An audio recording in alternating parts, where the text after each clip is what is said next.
Mama Silva, blanket ou certificate أنا مش لكني. والله هم مو بين درجة تقوى. زود درجة خير. أو حالة تمامية لكن. لا لكنني أبون يعني ما مسا هواية ما مسا أو فاطمة.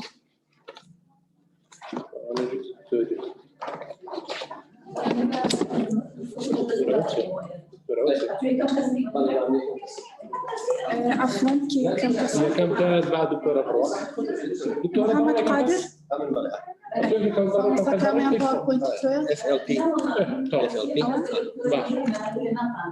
سام كسي يعني من دون برو من دون برو نادوم كيف خطأ أجر هاتري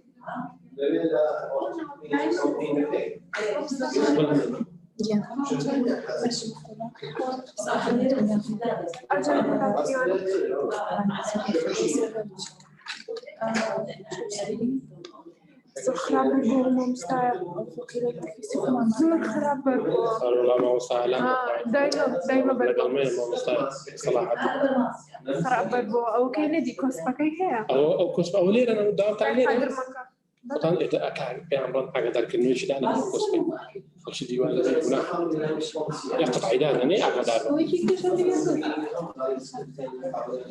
مينا شر لو نوم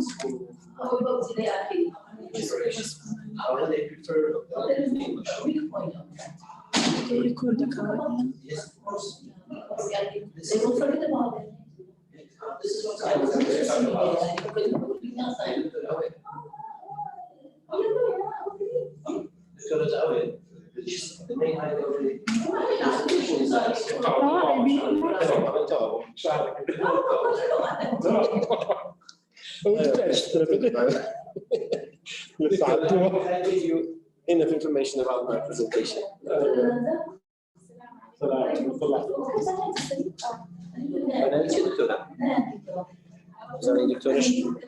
Linguistic أنا هي توم عندها دكتورة أو بوابزان Linguistic open with what PDF or Zana لا PDF Thank you very much. Maria hoş geldiniz tekrar sizlerle. Burası sonuna geliyor musunuz? Hocam burada görüyoruz.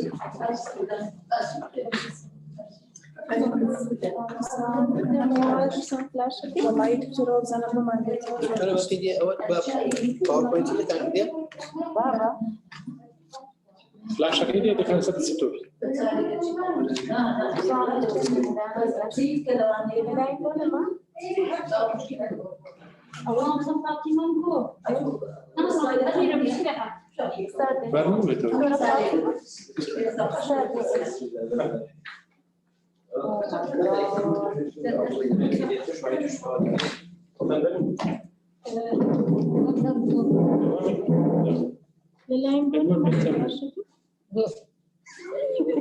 صاحبتك تعجبك حقيقة لكن قلبي كان زمان والله أنا زادوني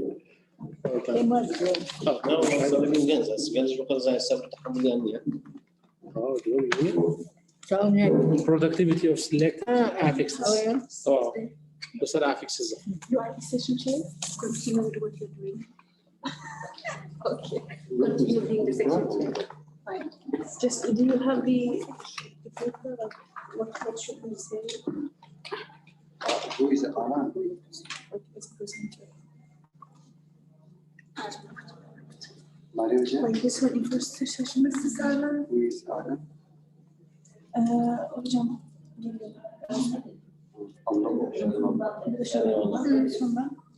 Sonra siz işte ben de buradayım. Moderatör yapıyoruz.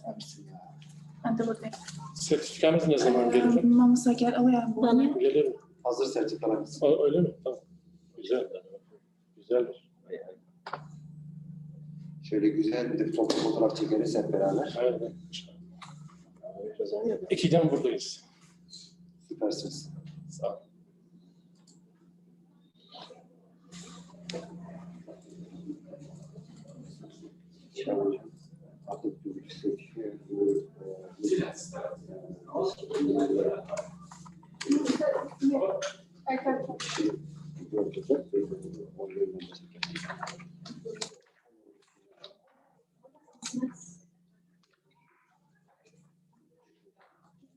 هاتي أو كان هالسيرتيفيكيت اشتغل؟ لا hiç imranati. Buranın sertifikaları. Sertifikaları yok burada. بس زمان قريته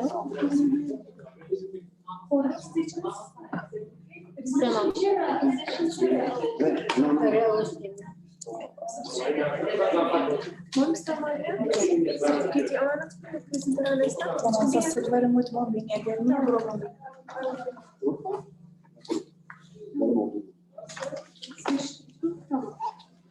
كده وقريب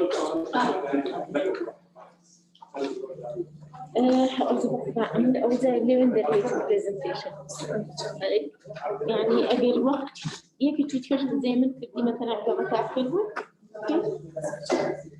Vamos again. Are we trying camera power? أجيك بس أو يعني فكرني أودي أجيك عنه في دي فيك جوال شو أول شيء أودي أو شيء اللي رهيتين بس لازم هذا دقيق شدور إيش يعني Yes. لا شكل دائم علي والله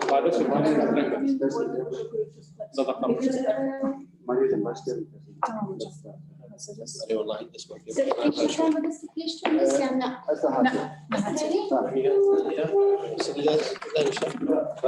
هذا كمان مرة وني خاتون. Can I start? Or would you like to introduce me or say something about? It will be better if we. It's better if we will welcome you. You're welcome.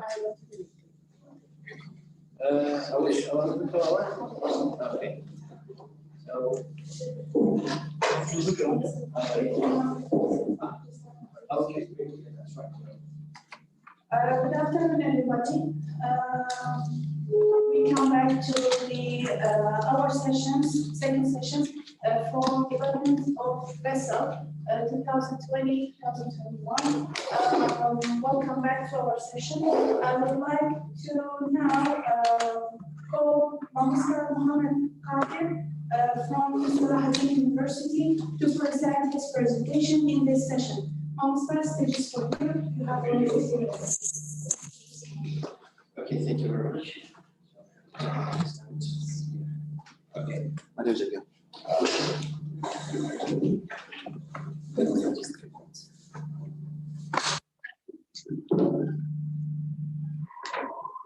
Ready?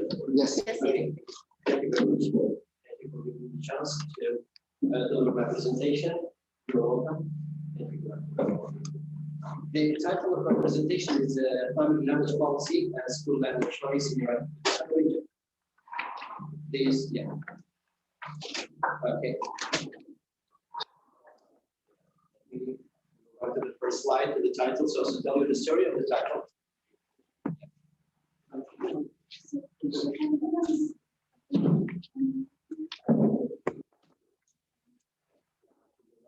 Slide, so as to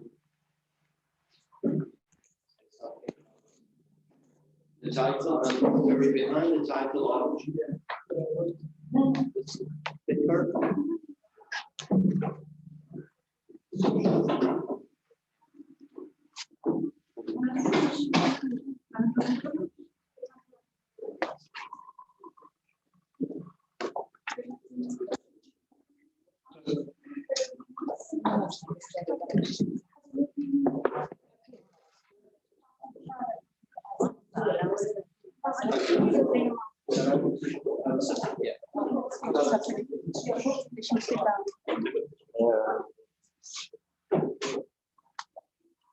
Okay.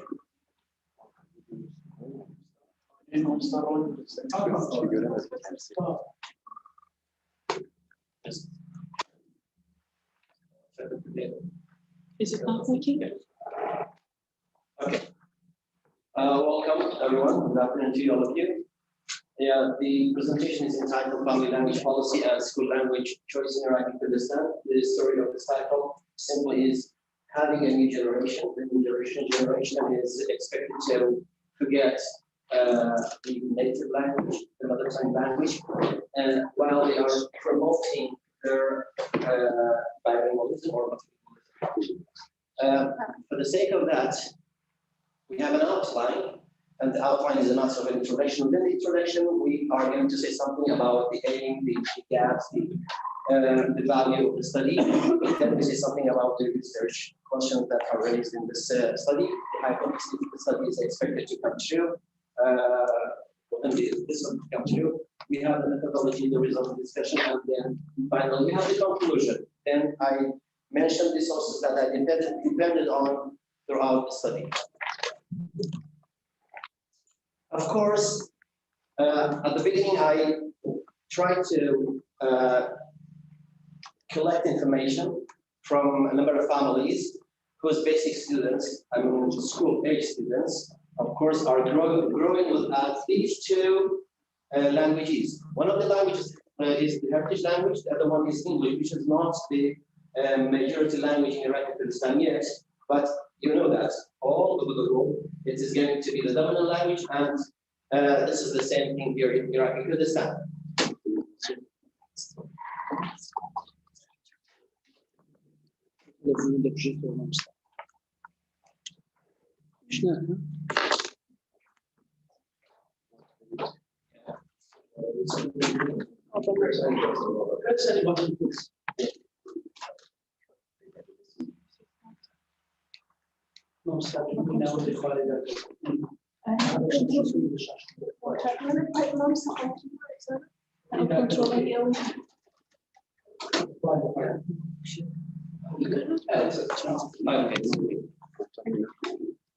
So, as I told you, the focus of the study is on the families in which we have students. These students are paying additional more attention to English, which is not a majority language in Pakistan yet, but you know that it is very effective, and it is going to introduce a new generation. The new generation are paying more interest and attention to English. The main point and the gist of the study is about minority language translation. Okay, when I say minority language translation, I mean English, because the students are going to learn English. Then we have majority maintenance. Majority maintenance is the heritage language, which is Kurdish here. I depended on insights from family language policy, so as to talk about the choices of language in schooling. The results highlight the importance of choice of language of communication between parents as potential modeling and strength opportunity in the household. Besides the choice of language used by each parent to address a child directly, it gives priority to maintaining the heritage language. When I asked the parents about their opinion, whether they are with maintaining the heritage language, they said, yes, we are with preserving, with maintaining the heritage language. But in the reality, you know that all the families that can afford sending their students, their child or their children to private schools, they are doing that. In America, in the United States of America, we have Spain people. They send their children to English schools because they know that when they graduate, they can find jobs easily, and it's very useful for them because they can do nothing with Spanish, which is their mother tongue language. In Kurdistan, the direction and the tendency is the same. During the questionnaire, I found out that most parents or families, they are stating that they are not with ignoring the mother tongue language, but practically, yes, they are doing the opposite. So you see here, as if the reason goes back to the ignorance or having no knowledge and information about family language policy. Family language policy is very important here because when you are aware of family language policy, you take so many things into your consideration.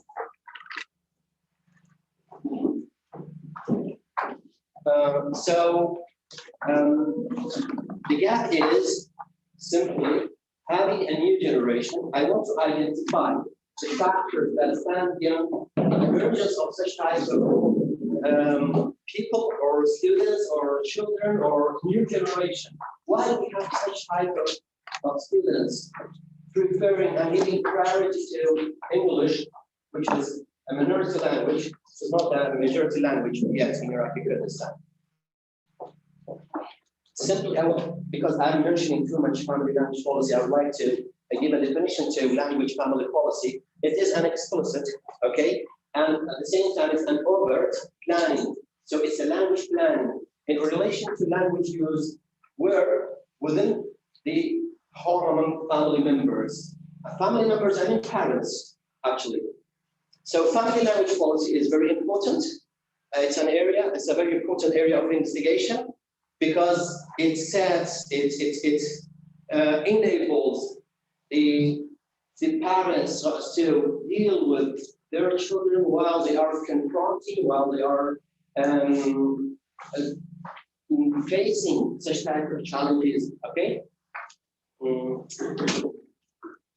The research questions in a hurry, of course, the questions this research raises could be to which degree the Kurdish individuals depend on his mother tongue language.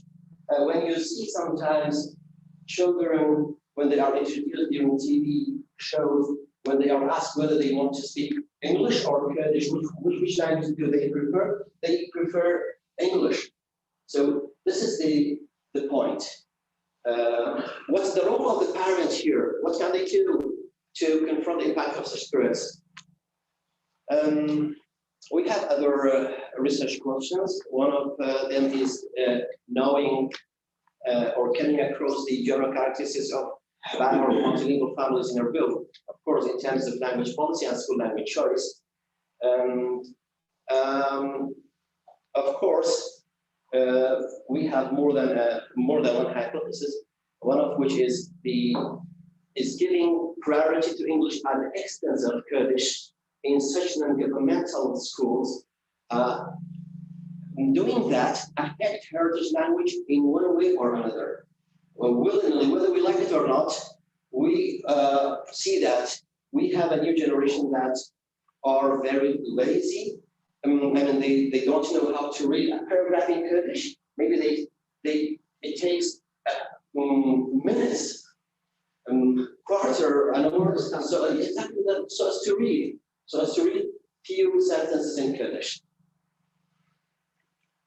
Language ideologies, of course, is one of the components of language policy. This is what Spolsky mentioned in his sources. It's also hypothesized to play a great role in shaping language practices. Language policy or family language policy means family language management, means family language practices of language.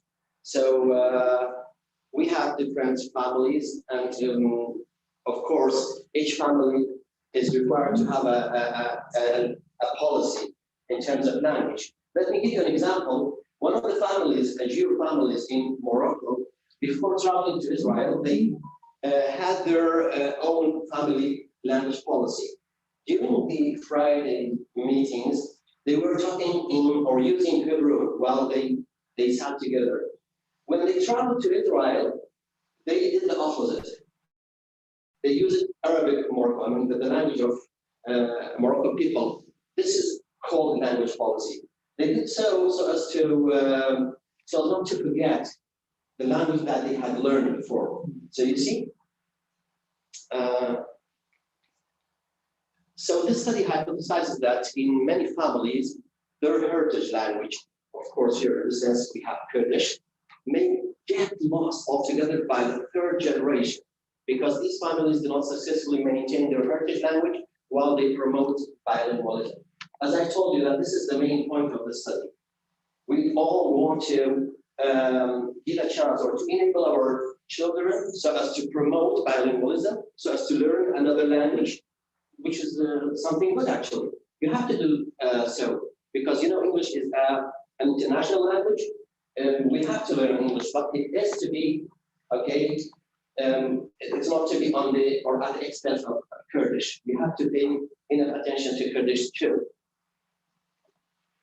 a methodology, the approach is a qualitative, and the data which is collected is a matter of having 5 multiple choice questions and 11 items. I don't want to talk about this, but I depend on children from families that their children are studying in non-governmental schools where the medium of instruction is English.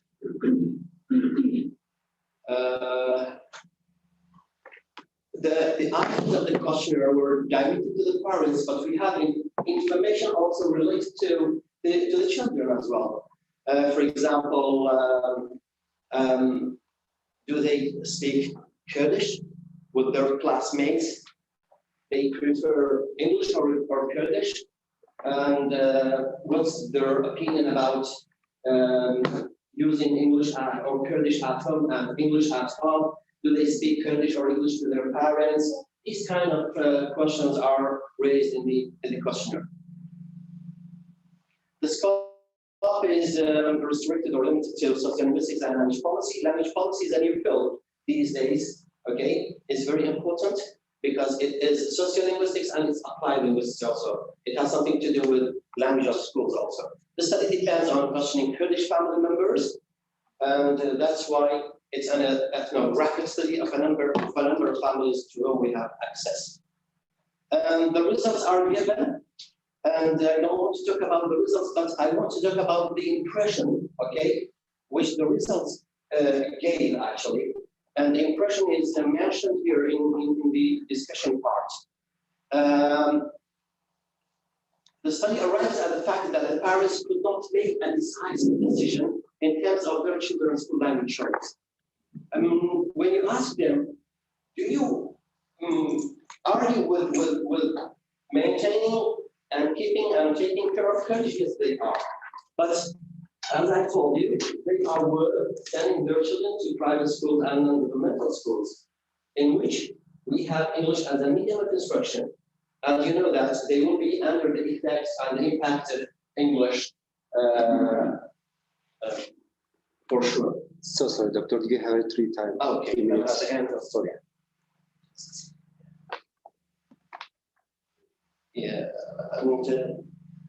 okay, let me come to the final part. Yeah, luckily I'm here. The conclusion. The study set out to examine the impact of family language policy and school language choice. Whenever we have families that they know or they have an idea about family language policy, they will deal with such type of issue, which is a very sensitive issue, very carefully, and they know what they do actually. And it also provides some contextual information in a bill, and especially we highlighted that Kurdish language is the heritage language and it is at risk, okay? Because unfortunately there is no reaction while the second language is acquired. The sources that I depended on are listed here in the last slide. And that's all from my side. If you have any questions. Thank you very much.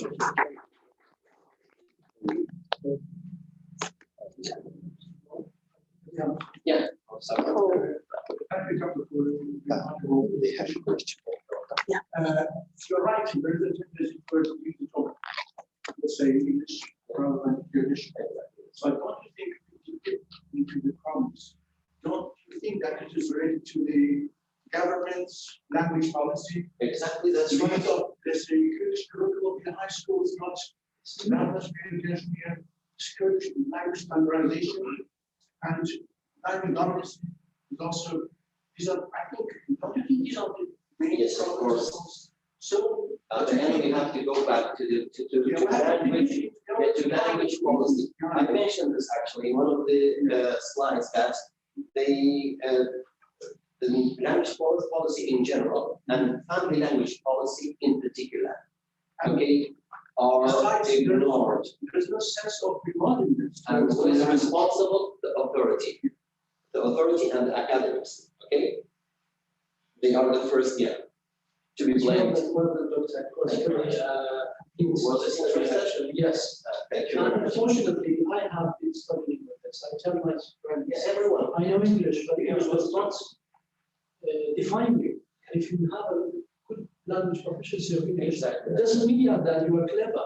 That's the mistake that our family members make. I mean, the parents, Exactly. they That's think why. that if their children speak fluent English, they will be good, and it's at the expense of Kurdish. Yeah, this is one of. I have relatives, number one relatives, my sisters and brothers, they have kids of 2 or 3 years old. They say, no.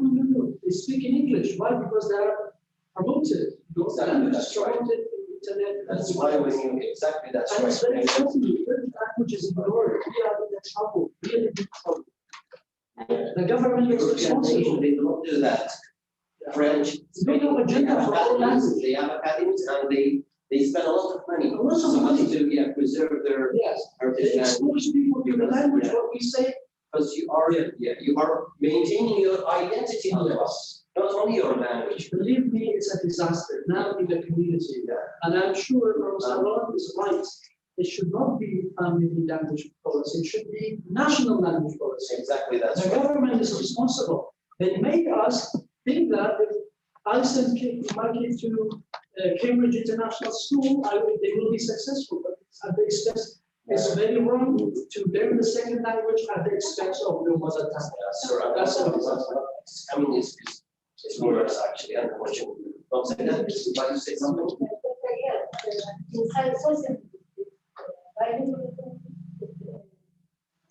For people who live in neighborhoods of another country, not for learning, for example, English. For example, in here, Yeah. we have Kurdish because I took my. Yeah, that's right. I am a Kurdish speaker, and I know Kurdish. Good, and you know Arabic too. That's So why I you can are always my multilingual. you, but not for example, my you, or my I wouldn't be the You are right, actually, but what do you say about English, which is an international language? That's the point. That's why, yeah. Those who live in neighborhoods and they know their two languages, familiar with the two cultures, they are contact. So that's why I Question said and answer. multilingualism, but the point is promoting the language development. But I don't think this is for the purpose of and important my case, so that you are major English. So the teachers lose control. Yeah, it's something else under control, whether we like it or not. English is the first language. It's number one. Concerning my We have to stay here. It's not to be us. I really. It's not at the expense of Kurdish. Yes, it's a. Okay, thank you very much for your question. Actually, this problem is Everywhere or? everywhere. Everybody's problem nowadays. But I have one question. I wonder why do you use heritage language? And in the research question, you use mother tongue. The difference is what? Why these two terms? I think, yeah, I mentioned that I depended on Kurdish families. Yeah. Okay, Kurdish families. Yeah. Because within in non-governmental schools, nearly half of the families are Arab families, immigrants. I mentioned something about them also. But because we are talking about Kurdish, which is the mother tongue language of Kurdish children, and it's still Kurdish language. But why in the research question you mentioned mother tongue? Because it's the same. Native language. It's the same for Kurdish. Yeah. For, It could be a question, maybe second, first language, second yeah, language. Kurdish language is the mother tongue language of Kurds. Of Kurds. Yeah, because I'm pinpointing, okay, I'm focusing on Kurdish families, especially their children. That's why it's true that it's a mother tongue, Kurdish language, Persian language. Yeah, it's quite clear actually. Yeah, it makes no difference. Yeah. Yeah, it makes no difference. It makes no difference, but I think if you use one term, it's better.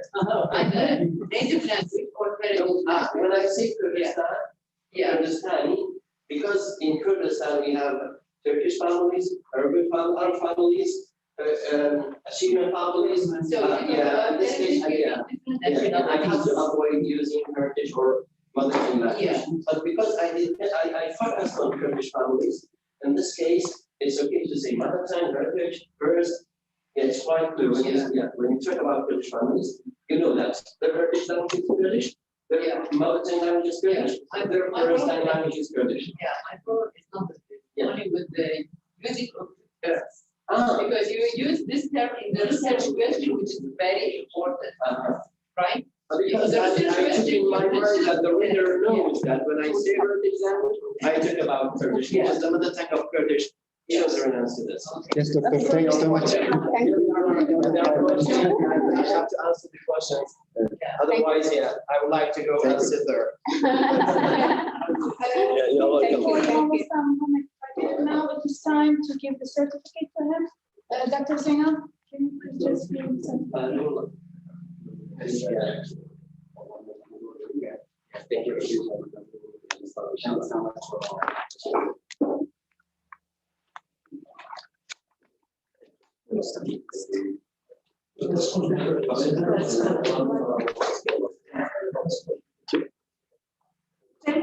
Thank you so much, Dr. Zainab. Now I would like to invite Ms. Rosa and Riyad. Sorry. What is so you are going to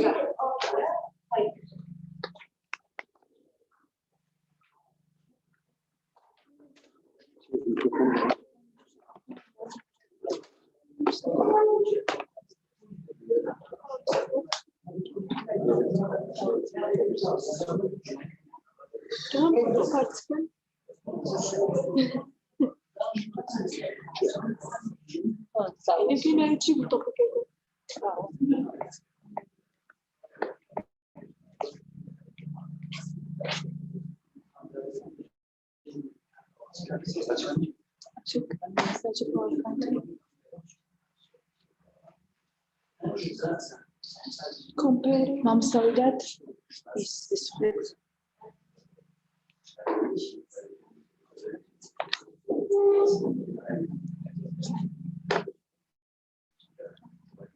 I'm sorry that the stage is for you. You can start now. The stage is yours. You can start now.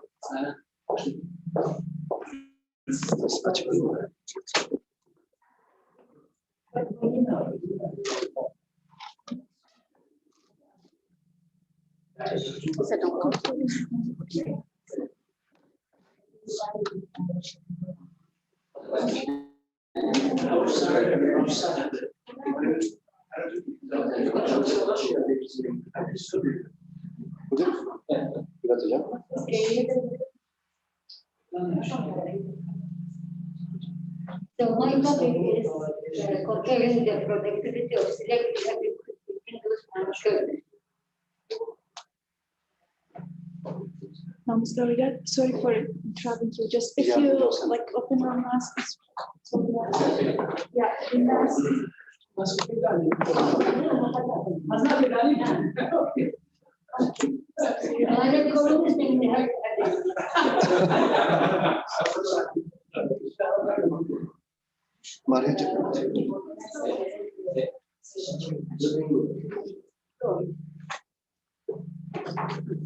Okay, I'll start with production. Of course, affixes, using affixes, getting free word naturally in all languages of the world. And the attached affixes, to a word. Of course, it's not big words. We have already word and the attached affixes in order to create a word. These affixes, here I'm talking about the productivity of the affixes. They are either productive, self-productive, or unproductive, due to the number of the words they can coin in that. So if a suffix creates a large number of words in the language, we say that this suffix is productive. If it creates a new word, a small number of words, we say either unproductive or self-productive. I have chosen two affixes in Kurdish and two in English. In the English, I have chosen nest, the nominal suffix nest, and the prefix and the negative prefix and. And in Kurdish, of course, their counterpart, E is the nominal suffix and the negative suffix, the prefix is na. And the purpose, of course, it is clear in order to compare these affixes in the two languages in order to see which one of these is productive or less productive than others. And concerning the method, I and my students use dictionary-based approach. We consulted two dictionaries, one in Kurdish and the other in English. In Kurdish, we use Hal Dictionary, and in Kurdish, in English, Oxford Dictionary. And Hal Dictionary contains 33,000 words, and Oxford Dictionary 185,000 words. Productivity is strongly tied to regularity and generality of affix. So how can we decide that an affix is productive or unproductive? Of course, we see whether it is regular or general. Concerning the definition, the property of an affix to be used to invent new words which are complex is referred to as the productivity of that affix. It means when an affix produces a large number of words, we call it productive. Of course, why do we say regular and general? Because not all affixes attach to all words at will. Or sometimes there are rules, we abide to those and we attach the affixes to the basis. To be formally regular, of course, regularity we have formal regular and formal general.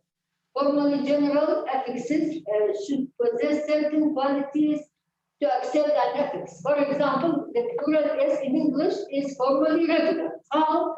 Because all nouns are made plural, of course, regularly in a regular way by adding the suffix S. And to be formally general, an affix attaches to most types of the base. For example, here we have the affix NES. The affix NES.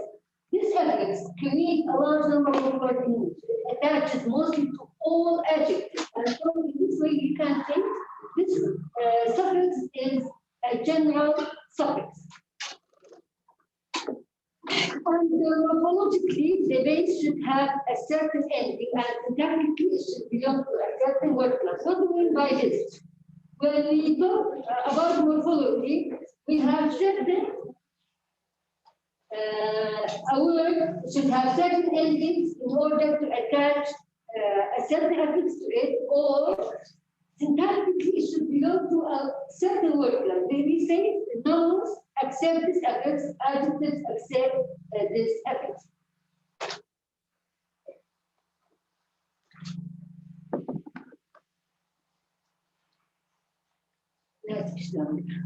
İşlemiyor hocam.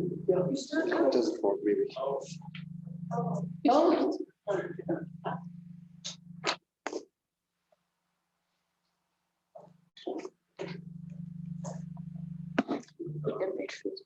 Is that working? You can change. Mario hocam çalışmıyor galiba.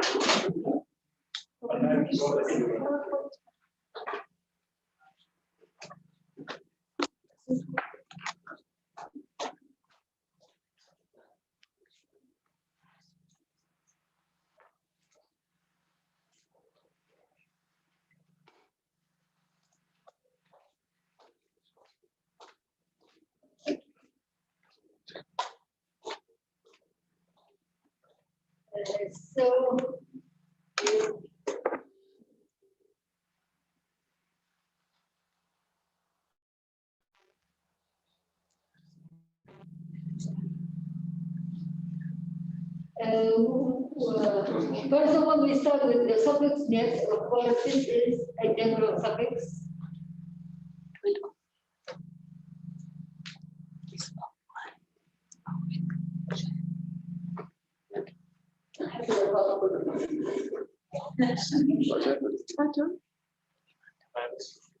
قبل ديمي بالاختياري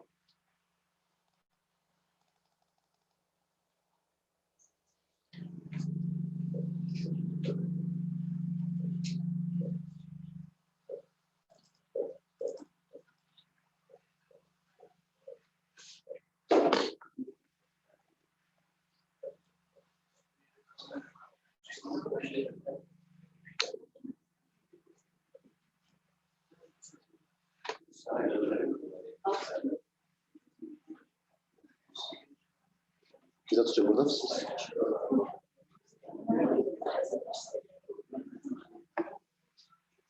ما كده ماشي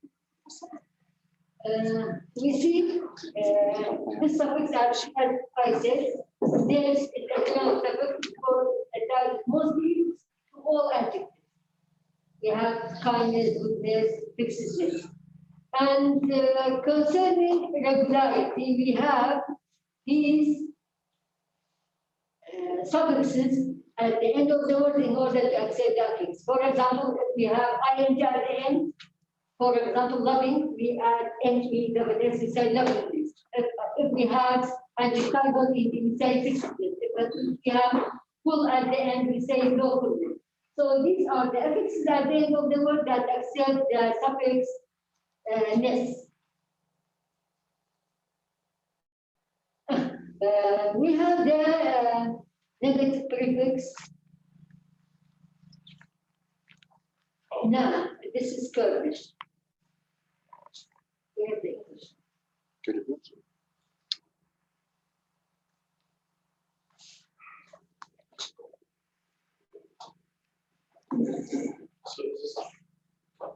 I think this is under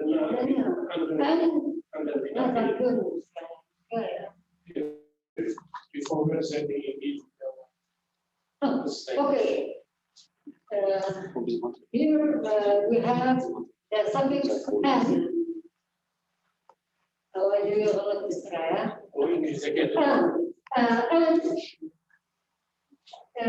Before adjective, we say unhappy. Before adverb, unbelievably. Before verbs and before noun. And it is general regular because we have certain affixes at the end of the word, suffixes at the end of the word in order to accept this ly. As you see, the suffixes are ed, ly, adl, ing, al, and ness. So after these suffixes, we can add.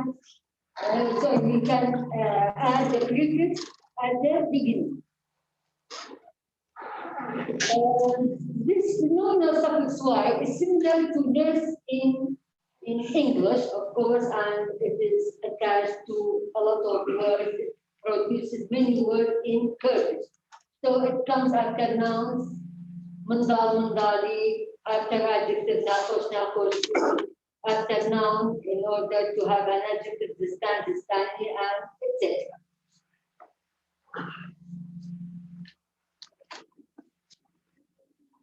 Here we have the negative prefix na. So this is the counterpart of un in English. And now, of course, comes before adjective. We say pak, napak, and after also rep or adjective, narek. We have after nouns, piao, na piao. Now, if we look for the productivity of the affixes, we see this table, and the occurrence of and in English is 811, but of na in Kurdish is 83. And for this 513, and for the English suffix y 731.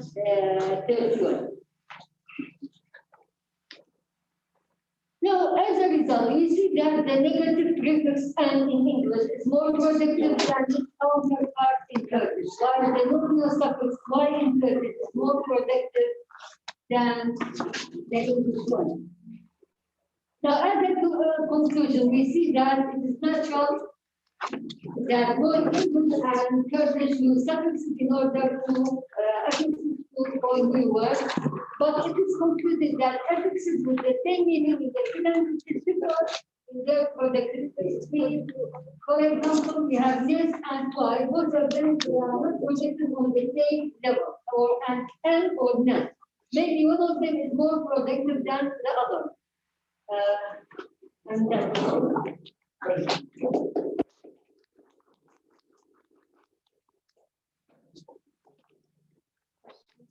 So in English, they are more frequent than And you see the number of "and" in English 811, and now 83. So in English, "and" is more protected than "and." But for the nominal suffix "y," so it is more protected than yes.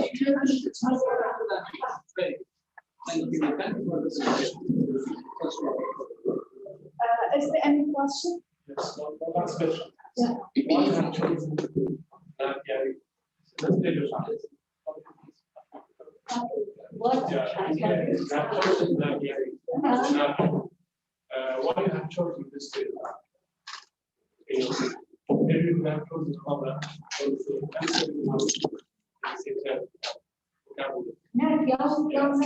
Yeah. Right.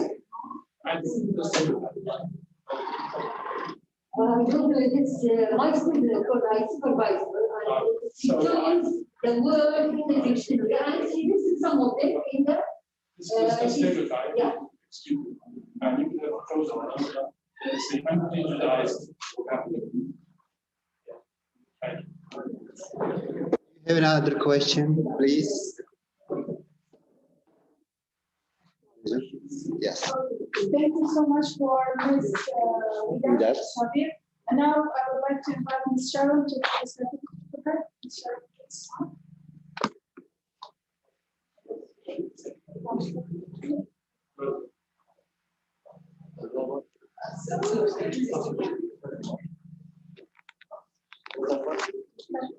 Should be able to also.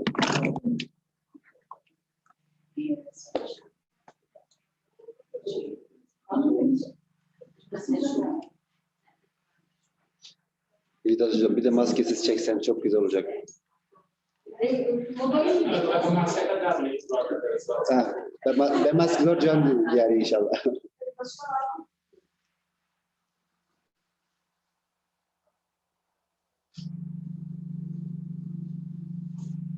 Dersim var. Evet. Thank you so much for Dr. Vidal Sabir. Now I would like to invite Dr. Lanja Abdul-Razi and Suhaila Hamid. Please to start the presentation.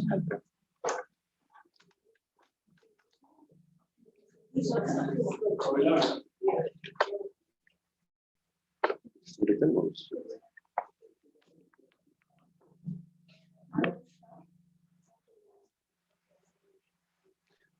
Ama Türkçe değil.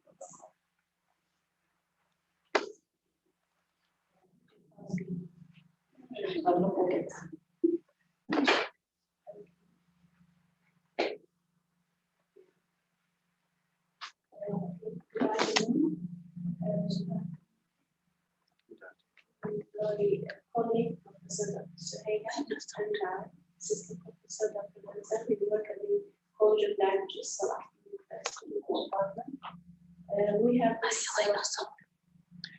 it's a research, which is a study actually from what you have been participating in from the morning.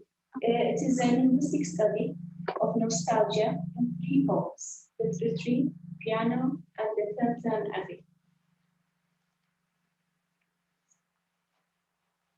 Just a minute to read. Yeah, there is a linguistic thing.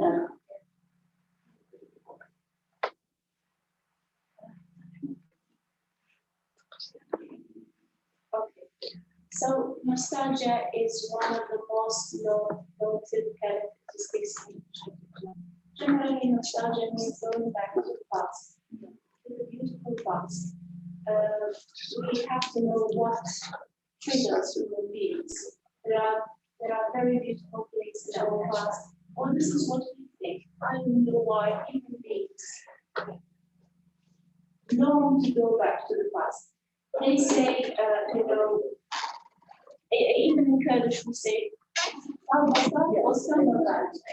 even if that past was not that beautiful at that moment, but we always like to go back to the past because of a certain person, a beautiful memory of, let's say, a location or a family gathering, for example.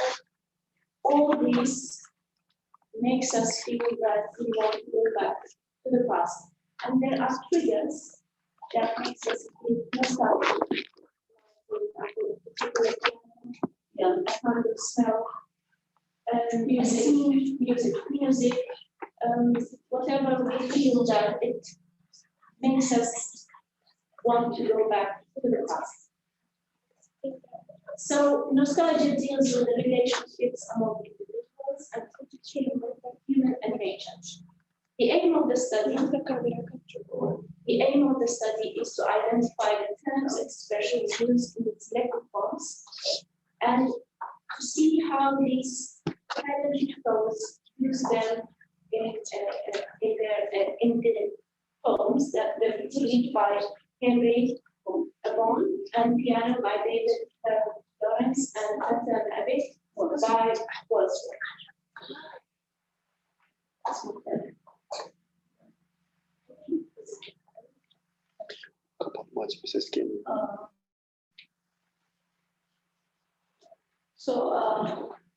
As Dr. Lundgren, my colleague, mentioned, specifically at this point, that nostalgia is a mental travel to the past, to the nice memories, whatever it is, whether it is, for example, a child, purity of the past, for example, a lost, for example, love, anything for a member. So it's about this. So one of the poems is The Retreat. It's written by Henry Vaughan. The Retreat is, he wants to move backward. In spirituality, he wants to move back. So he wants to go back to the infancy when his soul was pure and not corrupted. So he's seeking innocence in this world, but he cannot achieve this. Why? Because the childhood is far away. Or he was, for example, living the moment which is present. So the poet uses words that show nostalgia when he uses alternate to this end. For example, look at these two lines. Happy those early days when I shine in my angel infancy. So here, what can you see? You see happy and angel, an adjective and a noun. To show the purity of the child. It's pure. So this is the choice of the lexicon. Okay. So the poem actually, or the poet divides life into two phases, innocence and experience. Here in these lines, we have the words white and black. These two words show that these two phases of innocence and experience, when he is mature and his conscience is touching sin and his soul is drunk. We can see all this information here. But a white celestial thought, when yet I had not walked above, before I took my time to wound my conscience with a simple psalm, or had, or had the black art to dispense. So because he's now mature, now it's not time of innocence, it is experience. And when he's experienced, he may have sinned or drunk or something like this. Okay, going to the second poem, which is Piano, written by Herbert Lawrence. As it is mentioned, he was best known as a novelist, but he also wrote a number of poems about his close relationship with his mother. And actually, Piano is one of them. Lawrence becomes nostalgic and he starts to remember his childhood. When is that? When he hears a woman playing the piano and she sings. He remembers his past as a child when he used to sit under the piano and his mother was actually playing the piano and singing and smiling. And in some of the references, they say, perhaps she smiled, maybe the child was playing with the mother's finger and the child was under the piano. Okay. Okay. In the first stanza, what is important here is the present and the past are put together tightly. How do we know that? Because the present tense is used for present time and past time to show that the past time is as vivid as the present time. Because he wants to go back to the past, to be living in the same moments. But of course he can't, but he just remembering. Look at these two lines. Softly in the dusk, a woman is singing to me, taking me back down the vista of years till I see. Now the words softly, dusk, and singing have similar sounds here. So as we mentioned at the beginning, even some sounds like music triggers, for example, the poet to go back as a nostalgia. And at the end, the man is between two things or 2 points, the manhood and the childhood.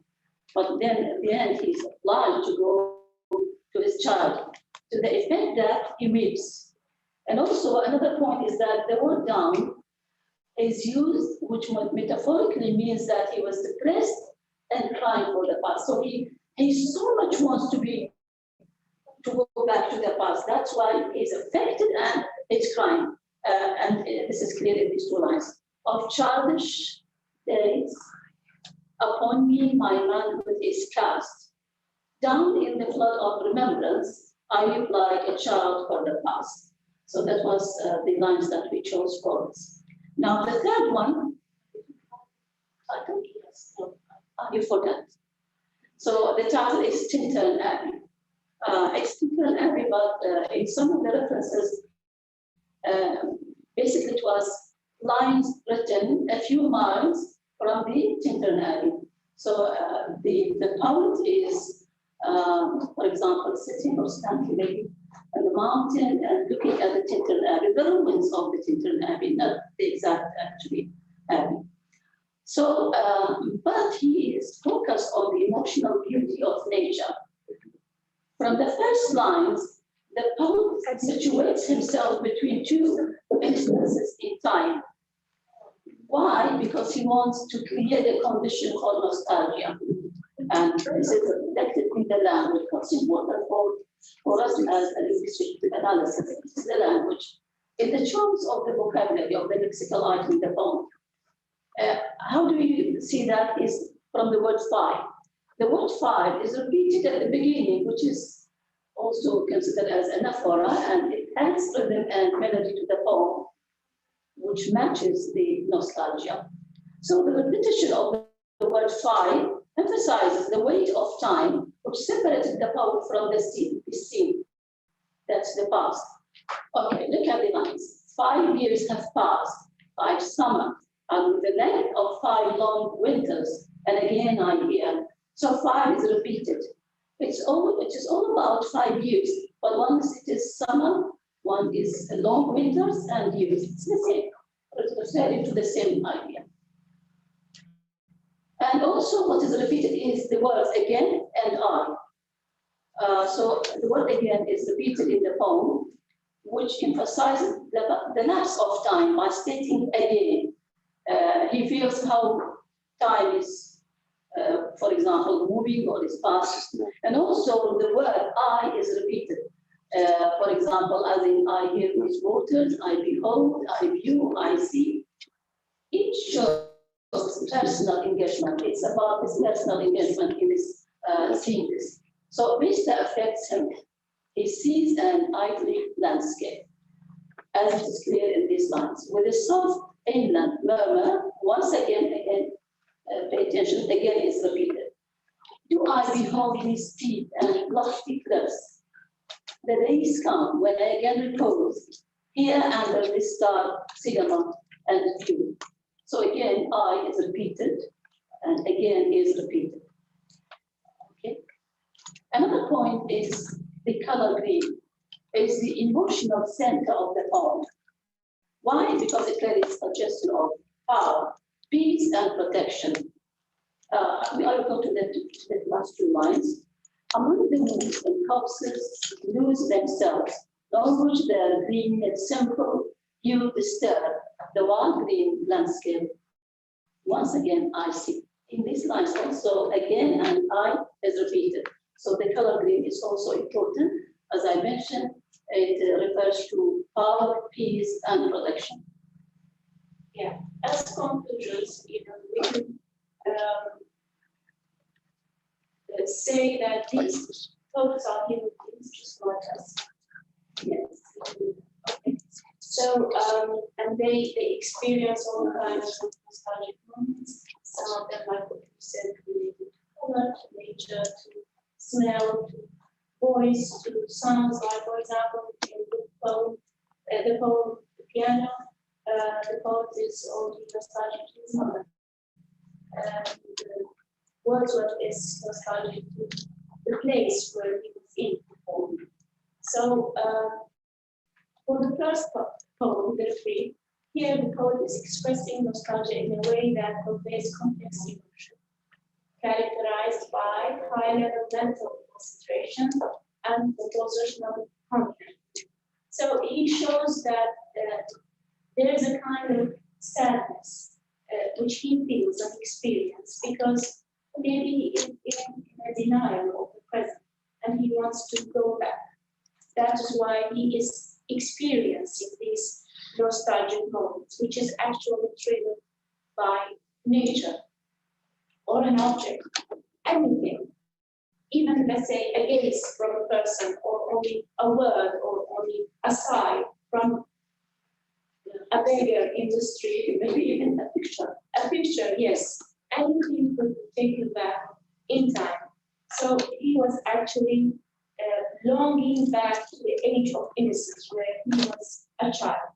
This is what we experience. This is what we say. For example, as teachers, we say the young generation is quite different from what we were, or let's say our students are quite different from the students 10 years ago. They were more innocent. So these are all nostalgic experiences. Wordsworth wrote Downton Abbey by creating an imagery which is an essential feature of the poem. Actually, he was talking about nature, he was talking about the place, but the moment he said he saw the ruins of that place of Downton Abbey, he remembered. He remembered when he used to go there with his sister and experienced 5 years ago. And 5 years ago, not that long, for example, not 50 years ago, not 15 years ago, I mean. It was only 5 years ago, but nevertheless, he felt nostalgia. Lawrence wrote The Piano because this was actually very touching for me because, you know, I lost my mother 5 years ago also. So, and sometimes when I hear, for example, a song which she liked, or let's say a kind of music which she liked, you immediately you go back to, you know, the times where you spent with the lost ones, I mean. So Lawrence, when he heard the music, he remembered how his mother used to play piano for him and sang for him, smiled at him because he was, you know, playing at her feet, with their toes maybe. And the poem serves as a metaphor of nostalgia, which is triggered by the vista of time. And this is actually a conflict between past and present. The past wins, whether we like it or not. Okay. Thank you. The last 5 years, the last 5 long winter, right? Yes. Thanks so much. Now let's see if there is any question from the audience. Yes, thumbs up. Ahmad. Thank you. You took us back to the world of literature a little bit. This is a linguistic study. And linguistic studies. It's not a literary journalism. It's a discourse analysis, literary discourse analysis. Right. Any pedagogical suggestions in terms of what does that mean for an English language department? Well, Teachers of English. this is, I think, we did a research like, engaging literature in teaching of language, which is a very good thing. Short story idea. We did a joint work choosing, appropriate short stories to teach language classes, and we can also choose a theme, like nostalgia, for example. And the theme is nostalgia, and we select poems. Okay, maybe poetry is difficult. We could select passages from novels or short stories or even plays, conversations in plays, and engage them in language classes.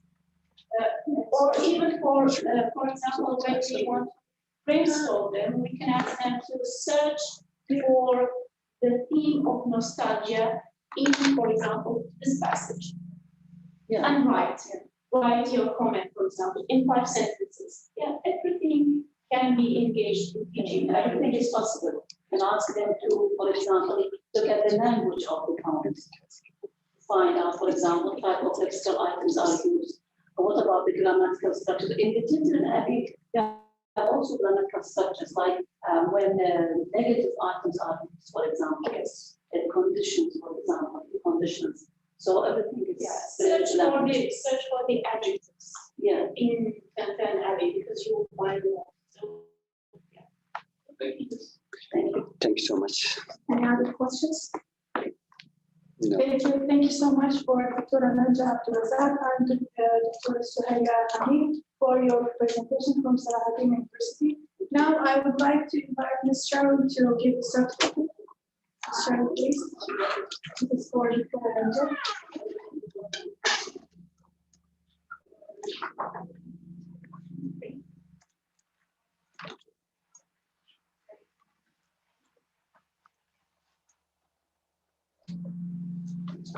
Thank you.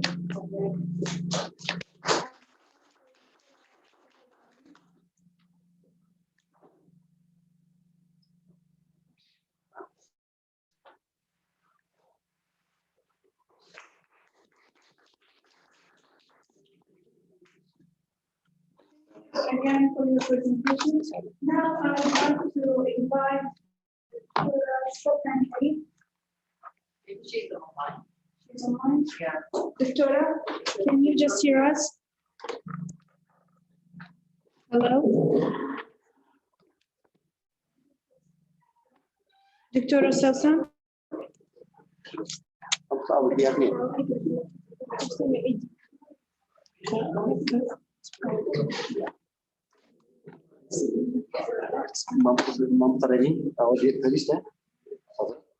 Diğer VESAL yani. Mustafa hazırım. Arkada zaten şey görünüyor. VESAL görünüyor. I think Victoria Selsan with us. No, even in the online, she is not joining us. Maybe she is not ready now. Thank you so much. Thank you. So now it's time to invite Dr. Abdulkadir for his presentation from the University. Dr. Stage for you. Tamamını başla. Tamam, sizlerle kariyer Hazırsınız. Revin diyor. Revin hocam. Revin hocam. Çalışıyor mu? Çalışıyor. Arkası böyle. Çok yakışıklı gösteriyoruz. Zaten biz. Şunları da alalım. Takılayım ben. Şimdi şöyle. Evet, evet. Daha iyi olacak.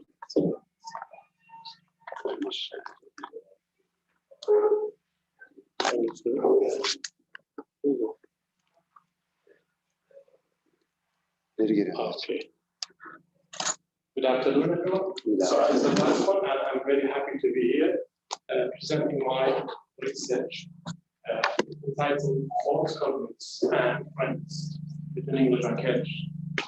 So the scope of my presentation, first of all, I'd like to shed light on the research, and then I will go into the study, and then I will show you a table, an excerpt, showing you the sequences and the estimates of my research.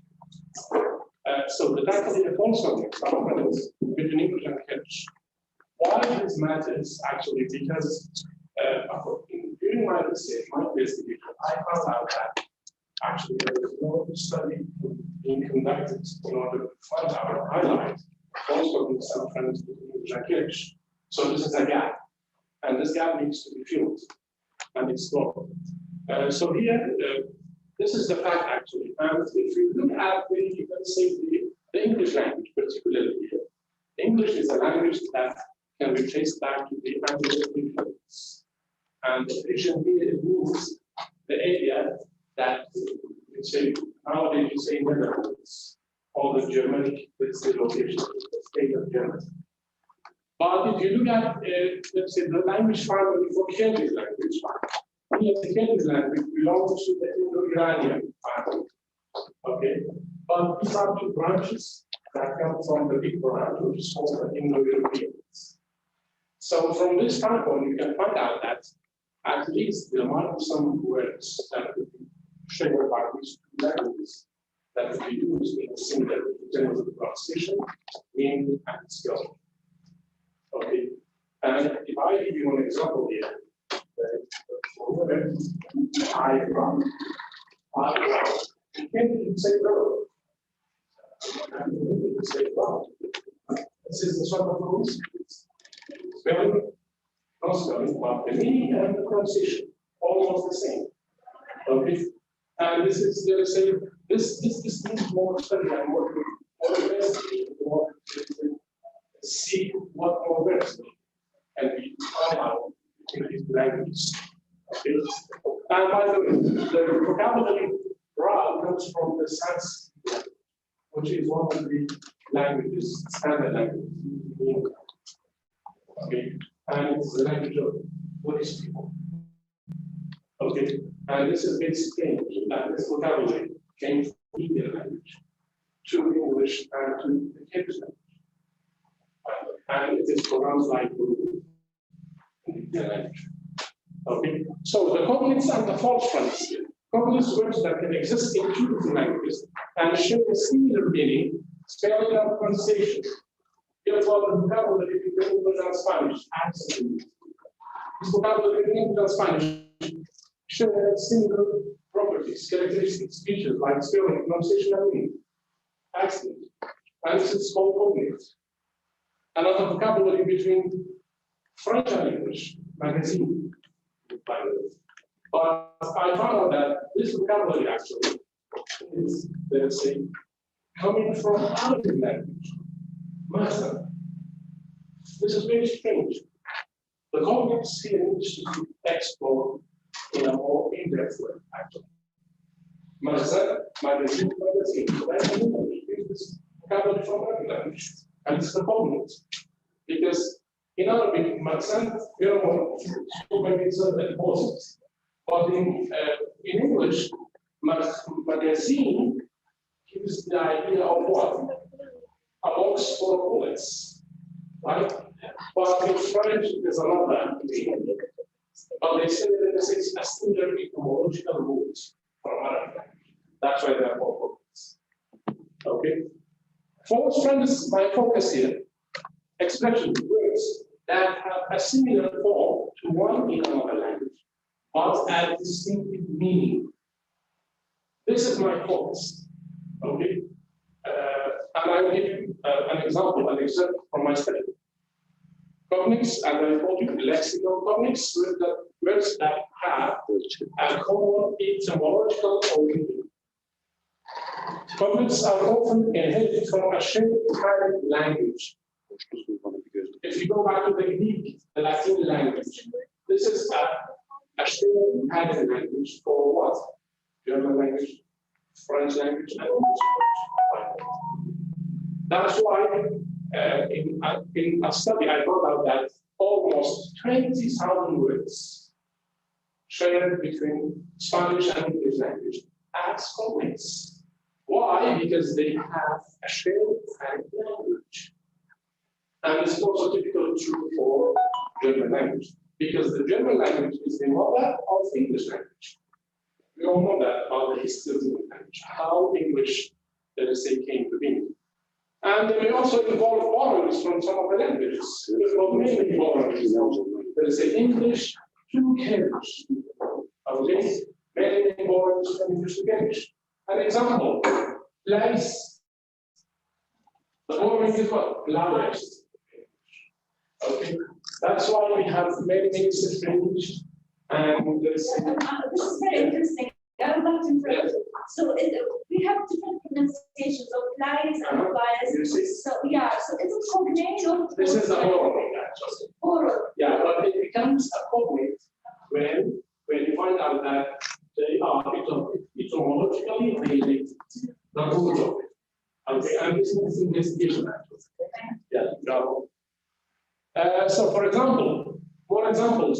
Dish, this, yes. These are English words. And the German word tisch, table it means. These all are coming from the ancient Greek discourse, which means the flat surface. The flat surface. Okay? These are cognates. Why? Because their root is etymologically related. Okay, from the Greek language. The aim of the study, of course, I did a study in the College of Education, proudly saying that in the English department, and we have the other department here, Mr. Robert, the last year, and my co-teacher, as well. Yes. The false friends between English and Kurdish, my focus, as I told you, and I used the exploratory research design. Exploratory research design gives us a sort of open-ended, let's say, conclusion. An open-ended conclusion. Why? Because eventually you can now, let's say, make up a final list or decision about what to investigate. Okay? But you may clearly define the question hypothesis. But again, eventually you cannot decide whether you, let's say, find out the problem, the answer of the problem. So it is an open-ended discussion or investigation. That's one. Because even if, hopefully, if you see the list that I found out, the problems, you may say, oh, so there are many problems there in order to be found out, in order to, let's say, explore. Okay? And I use the document review technique, a systematic technique of data collection and interpretation. Okay, because it's not only about the data collection, it's also about the interpretation. How you interpret it, on what basis and what you use. Who do you rely on, maybe, or consult? Not only, let's say, a document, but maybe a professional, an academic here, in the fields of language, a linguist, maybe. Okay, and of course, the benefits, the context of education, especially the teaching context. Okay, for the practice of teaching. Conference, similar sounding words, but different meanings, but which may in fact be etymologically related. The example of grow I gave you, they are etymologically unrelated. Sorry. Why? Because it is coming from Indian language. Between what? English and English. Explained by the way. Okay. And here, this is my table here. Look at this table. Peace. The Kurdish meaning actually. Look at the false friend. Dirty. Well, peace. Okay. And this can be used in the practice of teaching. How? If you want to find out or motivate students What we students, especially the Cambridge students who want to learn English as their Belgian, okay, you motivate them to find a sort of interest in finding, and you tell them that we have got a sort of course we have these between English and Cambridge, and it's facilitate the process of learning on another history and by learning. Whenever they say, oh, peace, the same pronunciation, but different meaning. This is a sort of coincidence, right? Shoe, the fourth one is what? Marriage. Okay, shoe. And it's Romanian accent, right? Zoo. Bahçe Avalan. Zoo, what is zoo in English? Zoo. Okay, yeah, push. Yes, push. Push, what does it mean? That's a problem outside. Yeah,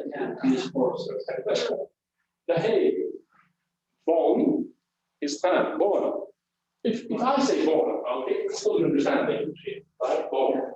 I have, let's say, a fractured bone. Okay, here, the Cambridge bone, a few. This is the bone here.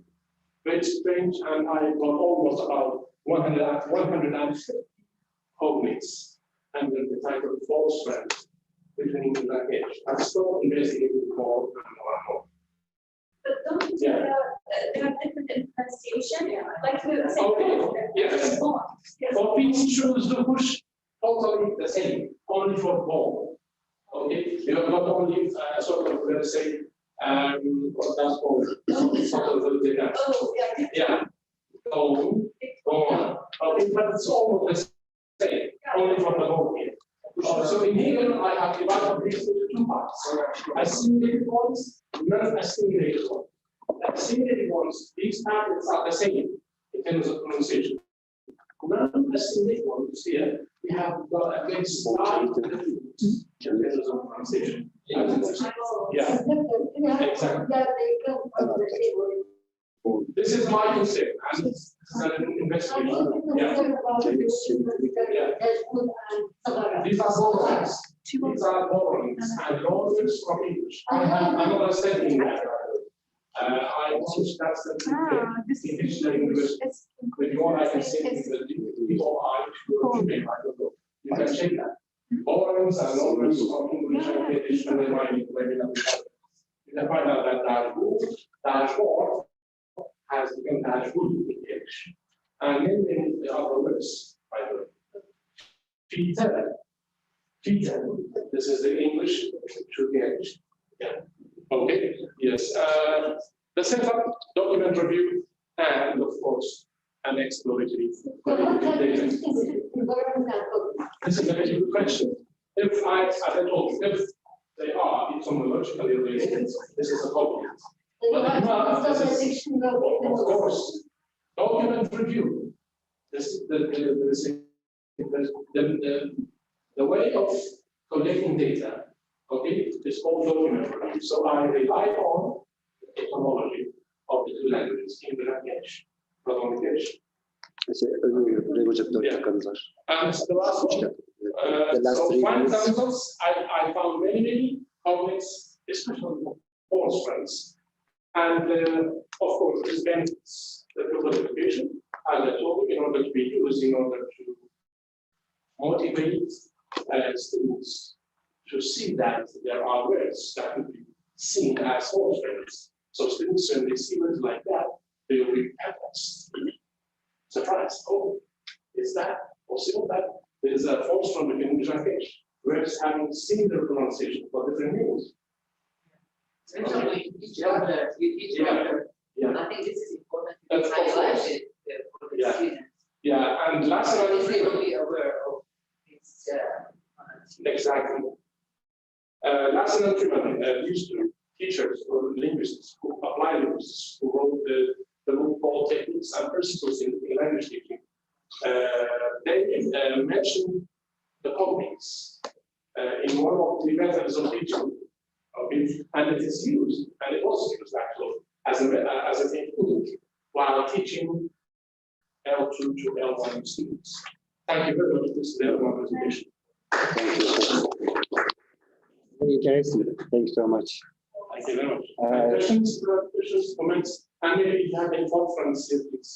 Dr. Ravi. Yeah. Yes. Just for friends, where does it come from? Of course, it comes from nothing. No, this is from the field of Not come from nothing. this is from the field of Why English. friends? This is, I don't know, what we are saying, false friends. If you have true friends, false friends, true friends, false friends, different meaning, but true friends, the same meaning. Accidents in English and Spanish. These are true friends. Why? Because accident, the same meaning as the same pronunciation. The word friends, Yeah. Okay. Yeah. False friends, true friends. Is there any space for a word like, for example, istikan? Istikan. Istikan, yes. Yeah, it's from istikan. زماني إسباني قوتي يوز شيء أصول. Difficult. Even between English and Turkish, final market, local, rehabilitation, anyway. ¿Habla usted español? ¿Español de Spanish. Okay. Thank you. Very interesting. Thank you so much. Thank you. Now I would like to invite Dr. Zainab Burak to give the speech today. Thank you.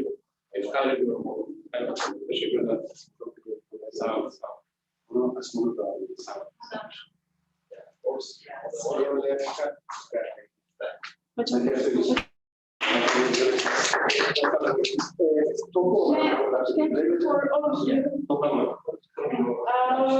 Mustarabin was our last presenter. Now we have a closing ceremony upstairs in 302. So first of all, before to go there, let's take a picture together. All and we will go there. Thank you for your last speech.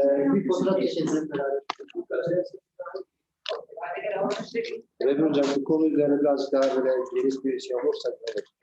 Sağ olun. İnşallah. Ben çalışıyorum. Doktoramız var. Vallahi doktoram yok. Hemen de başlayalım. İnşallah. Bugün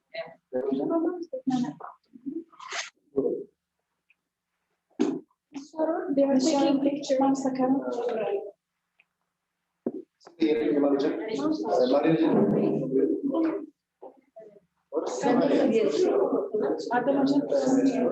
Mario Hocam. Biraz hocam nasıl fotoğraf atıyor?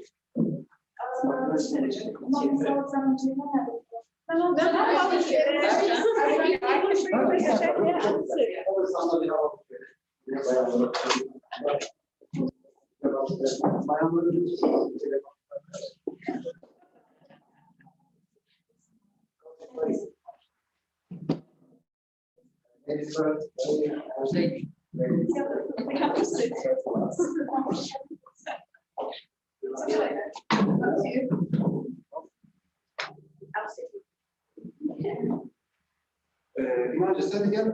Telefonları var.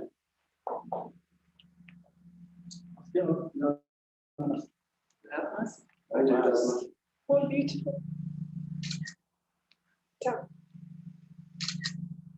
Very nice picture. Thank you. Thank you.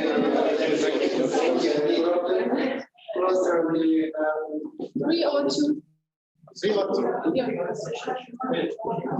Nasıl burasında? Burasında nasıl alalım? Mario Hocam adını gönderdik onu. Telegram var.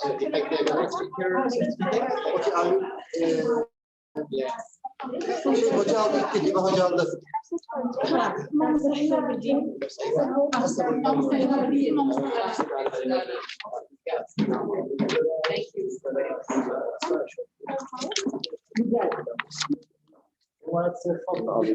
This is yours.